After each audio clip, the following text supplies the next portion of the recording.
দেখতে পেতেছেন লং যে ড্রেসগুলো, হ্যাঁ এগুলো কিন্তু বর্তমানে অনেক চাহিদা সম্পূর্ণ প্রোডাক্ট, অনলাইনে দেখতে পাবেন, অনেক ভাইরাল বর্তমানে প্রোডাক্ট গুলো। দেখেন কত সুন্দর সুন্দর প্রোডাক্ট, মানে আপনি আমার কাছে আসলে কনফিউজড হয়ে যাবেন কোনটা রাখবেন কোনটা নেবেন। যারা হোলসেলাররা আছেন তারা তো আমার কাছ থেকে প্রোডাক্ট প্রতিনিয়ত নিচ্ছে, যারা রিটেল অর্ডার করতে চাইবে দেখেন এই প্রোডাক্ট গুলো কত সুন্দর। এই সিমিলার ক্যাটাগরির চায়না প্রোডাক্ট গুলো কিন্তু 700-800 টাকা করে ইম্পোর্ট করতে হয় প্রোডাক্ট গুলো। ধরনের রেডিমেড গার্মেন্টস প্রোডাক্ট গুলো আসলে আমরা বিক্রি করে থাকি সকল ধরনের, ঠিক আছে।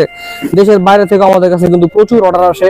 এসব প্রবাসী ভাইয়েরা আমাদের কাছ থেকে অর্ডার করতে চান, আমাদের নাম্বারটা নিচে। সারা বাংলাদেশের তরুণ এবং অনলাইন যারা উদ্যোক্তা আছেন তাদের জন্য আমাদের বিশেষ অফার আছে। আমরা প্রচুর পরিমাণের প্রোডাক্ট গুলো আসলে রিসেলের জন্য দিয়ে থাকি। আমাদের কাছে হিউজ প্রোডাক্ট লংজিবিলিটি আছে, আপনি দেখতে পাচ্ছেন ড্রেসগুলো, হ্যাঁ এগুলো কিন্তু বর্তমানে অনেক চাহিদা সম্পূর্ণ প্রোডাক্ট, অনলাইনে দেখতে পাবেন, অনেক ভাইরাল বর্তমানে প্রোডাক্ট গুলো। দেখেন কত সুন্দর সুন্দর প্রোডাক্ট, মানে আপনি আমার কাছে আসলে কনফিউজড হয়ে যাবেন কোনটা রাখবেন কোনটা নেবেন। যারা হোলসেলাররা আছেন তারা তো আমার কাছ থেকে প্রোডাক্ট প্রতিনিয়ত নিচ্ছে, যারা রিটেল আছে আমাদের সবগুলো ভিজিট করে প্রোডাক্ট গুলো।